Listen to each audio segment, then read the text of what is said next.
ama sain he video lo thler tu zong zong te chabai u tunchuma chuan dream hunter man hlan ro tutorial ka ron siama section te in ka ron chen le a ama sabera tan chuan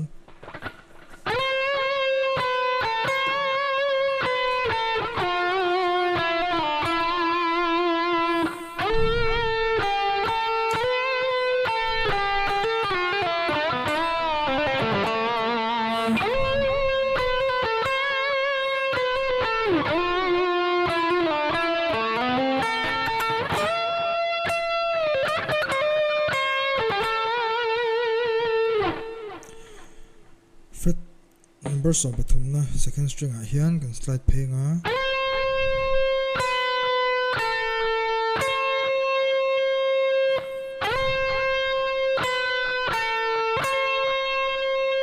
chuan a let thaleng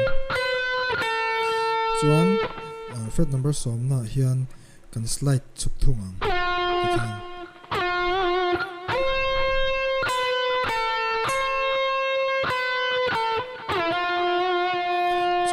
hammer on pull off kan slide chukanga hammer on la pull off a hian pick key man lo tur vai khat che atir bera kan thainga chuan head ti po khana ti thema se heta po hena ben tha ma se live a tikhan ania studio version a chuan a slide phei zo ko wangin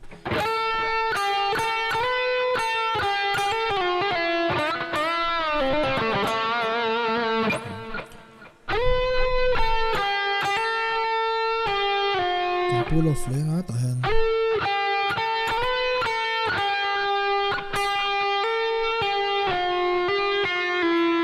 chuan pull off zo chi khan ta hen kan ben chang halang tua direct line ta stop to on the hand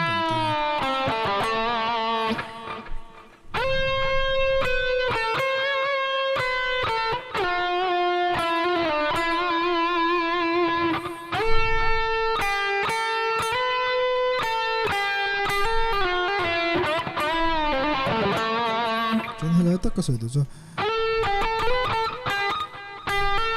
với ni kan thang chang kan hamma gan rang dewa ti tor nia muang changa kan ti khan i ari dang lam de a moi lo ta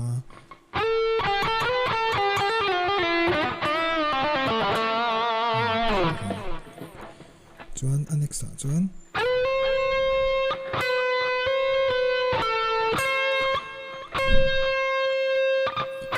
hammer on the pull off boka hemi hla chuan hammer on the pull off tam ma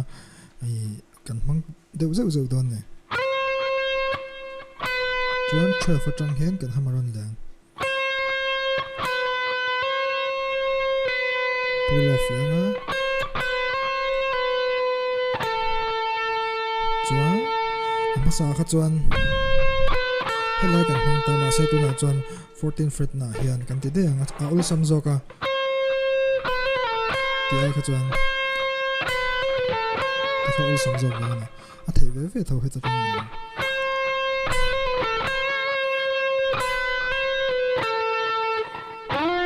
ma sa kha chuan a chuk zong kan slide ta chuan chau zong in kan te ga thong a voi ni na chuan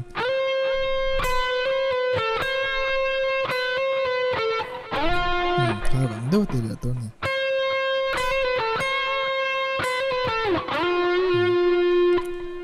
ma kan tiang chi han hela hi chu hammer on la pull off an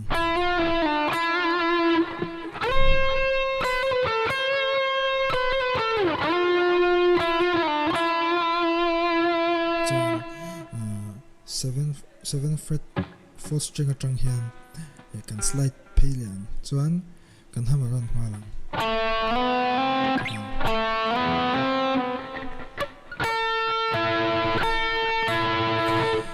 second string a fret number som na le third string a fret number pakwa na kha kan ti ko pang ti hian se kan kut kha kan da son lawang kan slide phenga cái căn đạo trong chất là chuan cột dùng trong hết thì hiền shape bắt đầu chút thì hiền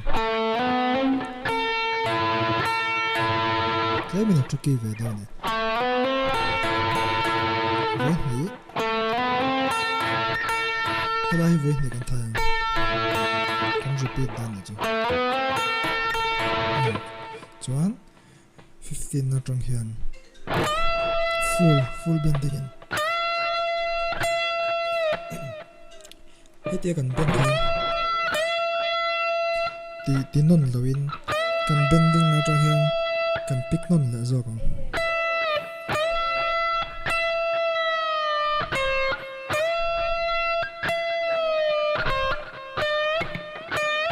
tập chút ang chikan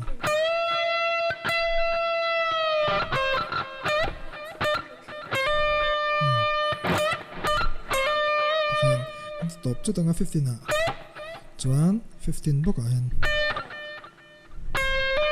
cần hem ron lại don chuan 13 na 14 12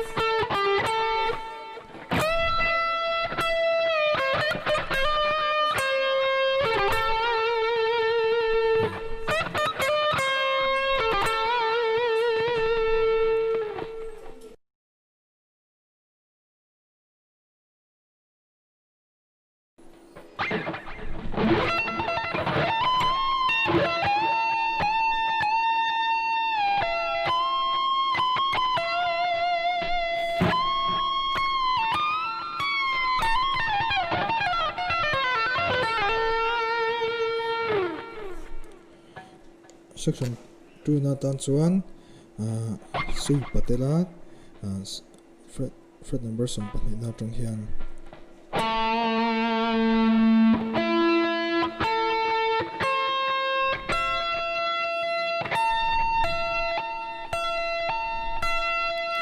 Vaithum ka ron da Vaithum ai tampo kha ti thea ma ro chu keima tan chana anom tok vel wang che ne ang che kha chu a shet the che lo wang Vaithum kha to ka shet wang ka ron te kha ai tampo kha in ti man chana the reng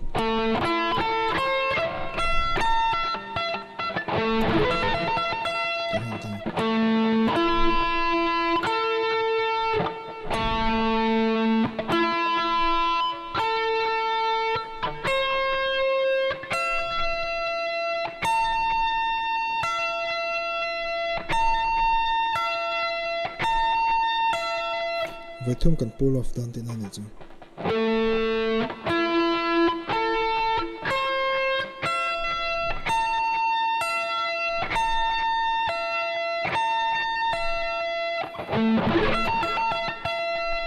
chuan heta hian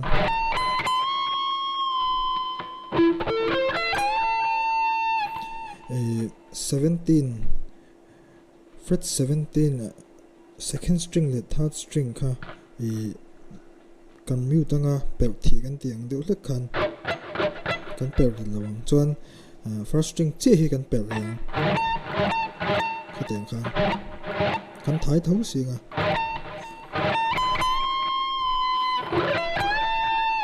chuan da hian 19 fret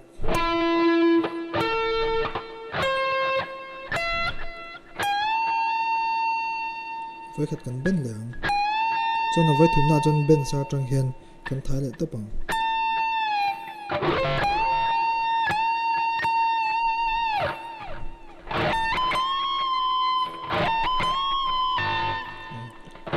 cho hết là 17 là hiền pull off kha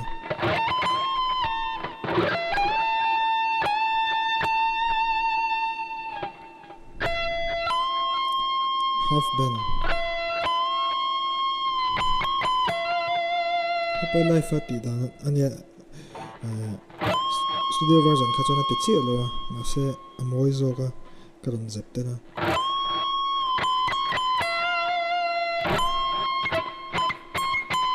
tipo kana ta life amati dan takane ma se a then khatta na har sa do wangin tikhan karon se mane chuan 19 na hen kan ben lenga I half ben vek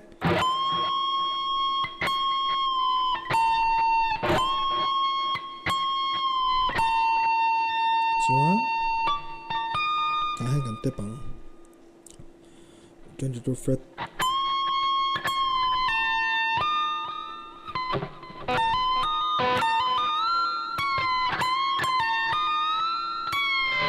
kan tep khan I velam pang tha zok hian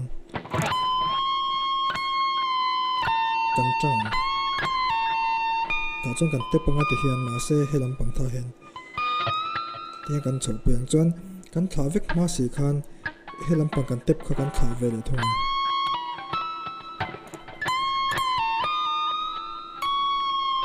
ti khan ro che don ne te kan thla kha chuan I ari kha dik tho ma se ari kha moi lo a ang lo ta ni chuan heta han kan benanga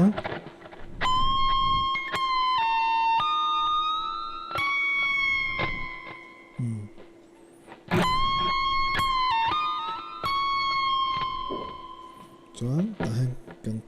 tep kha om le ta ni 17 atanga 19 17 le 19 hi an hamaron lenga hamaron chuan 20 na hen kan tepang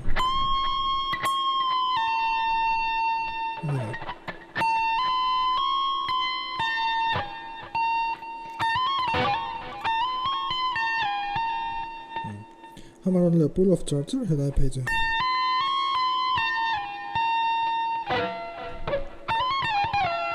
kan slide pay leng 12 na khan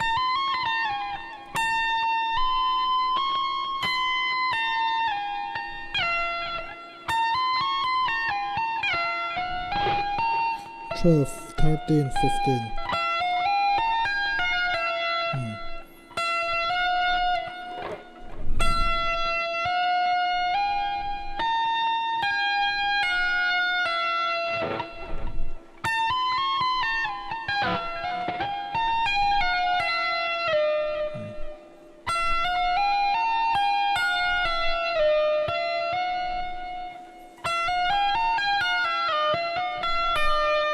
Hamaron le pull of charger slide ning han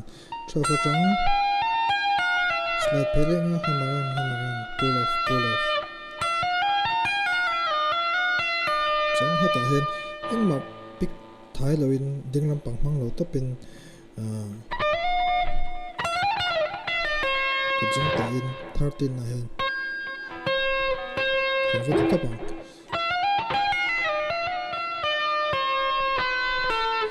pull off vek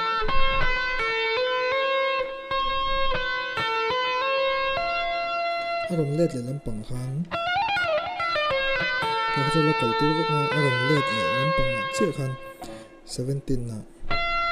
kan tep le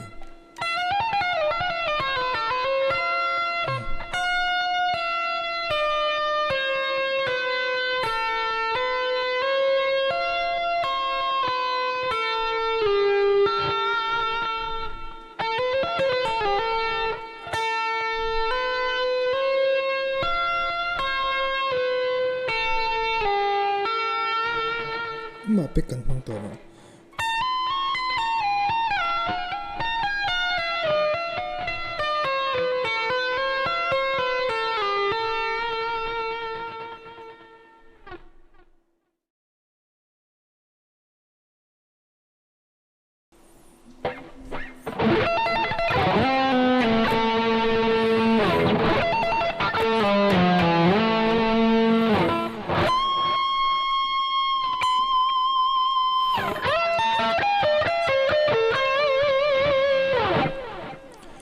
masa kan tiang che kan hela arpeggio hi chu ai nanga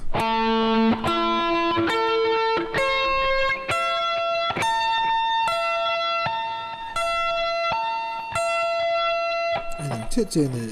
hamaron la pull of zat to po voi thum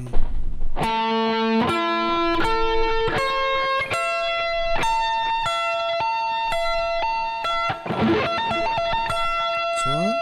ta hian 12 fret le 14 fret atang hand slide pay la all sama 15 le 17 15 string number 5 le 17 string number third string atang hand kan slide pay ang dang chuan pick kan hmang to lawang wekat kan slide pay nga che hian kan thai na lang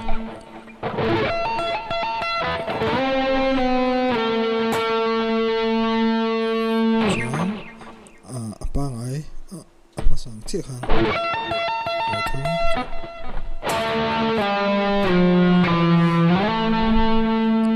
tai chuan kan thai non to lawanga pick wekat che thai na to thleng khan kan slide pay chang chang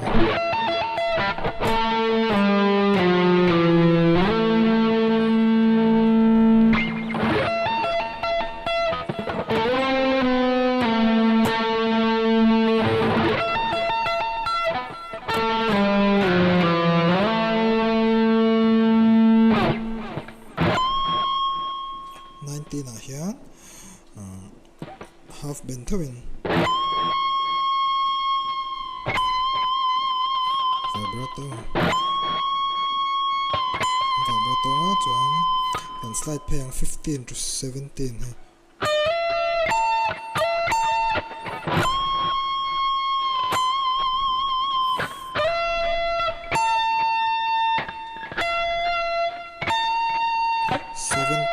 second string le 17 first string